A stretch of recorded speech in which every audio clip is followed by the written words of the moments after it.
You're watching the History Fella channel, and in this video we're looking at the Battle of Cheat Mountain. The Battle of Cheat Mountain took place from September the 12th to the 15th, 1861 in Pocahontas County and Randolph County, Virginia, which is now West Virginia, as part of the Western Virginia campaign during the American Civil War. It was the first battle of the Civil War in which Robert E. Lee led troops into combat. During the battle, Lee attempted to surround the Union garrison atop Cheat Mountain, but the attack was never launched, due to false information from prisoners and poor communications among the various Confederate commands. Starting in May 1861, Union forces, commanded by Major General George B. McClellan, advanced from Ohio into the western region of Virginia, both to protect Ohio and Pennsylvania from invasion from the Confederate troops and to help the pro-Union government of West Virginia, located in Wheeling, defeat Confederate incursions from eastern Virginia.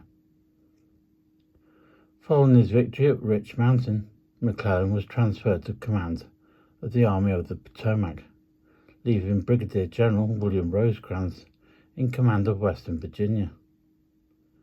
Rosecrans concentrated his forces to protect the major transportation lines in the region.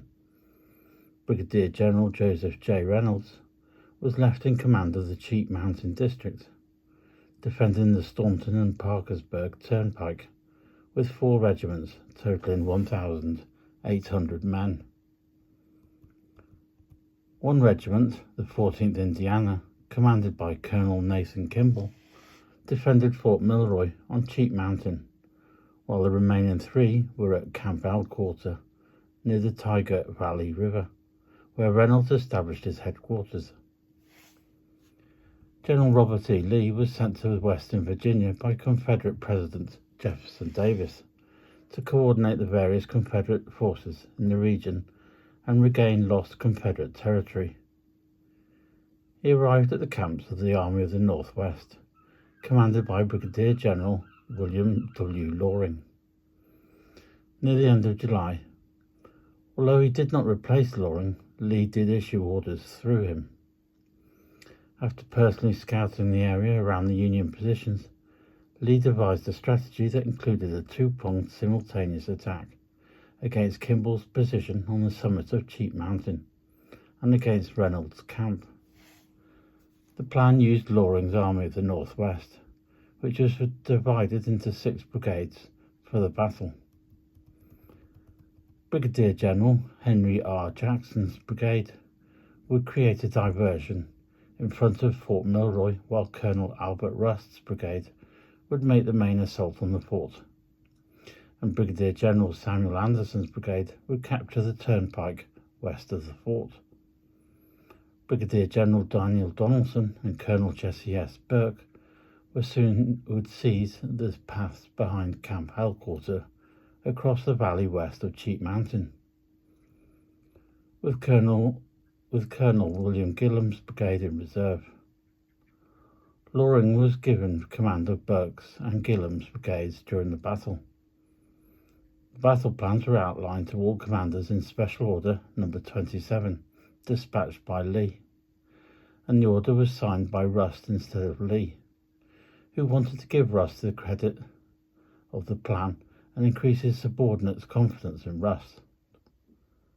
The plan of the battle was for 3 columns commanded by Anderson, the western column, Rust, the center column approaching from east of the mountain, and Jackson's column from due east of the mountain, to converge at the same time and attack the Union fort at the summit.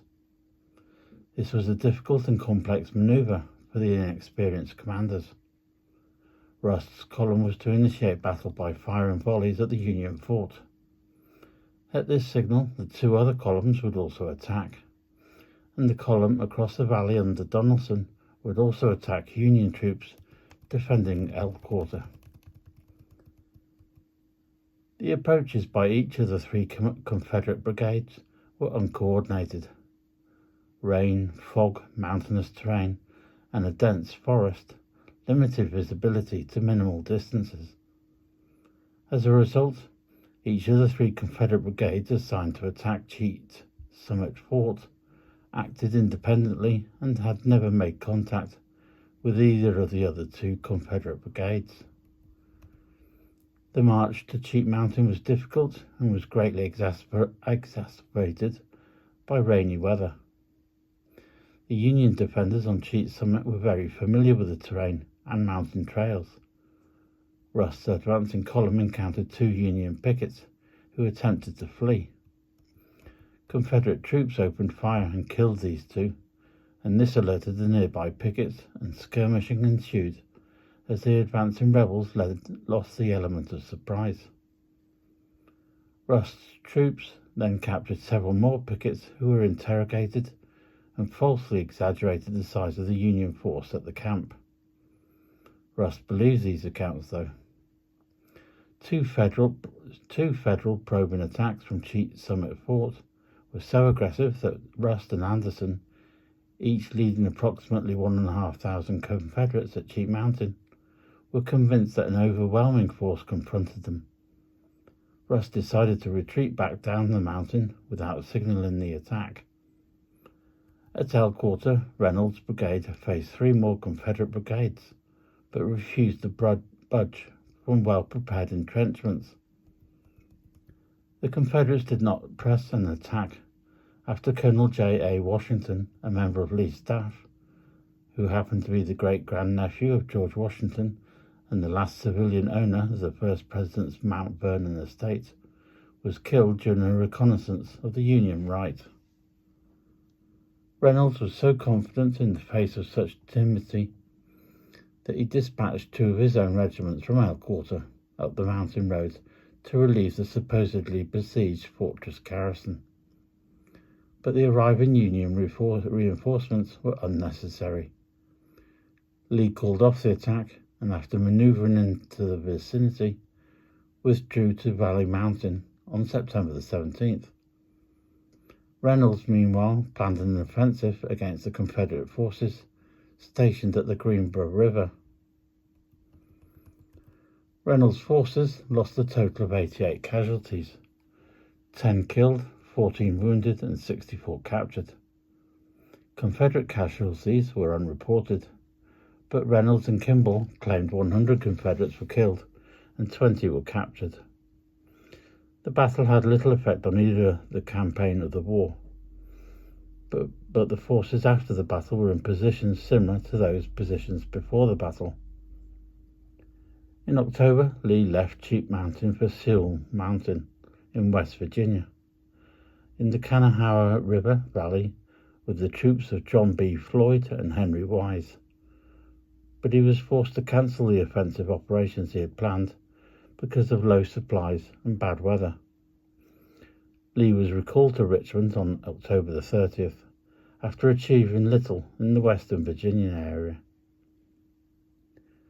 If you found the information in this video informative, please feel free to like the video and subscribe to the channel. All subscribers to the channel are more than welcome.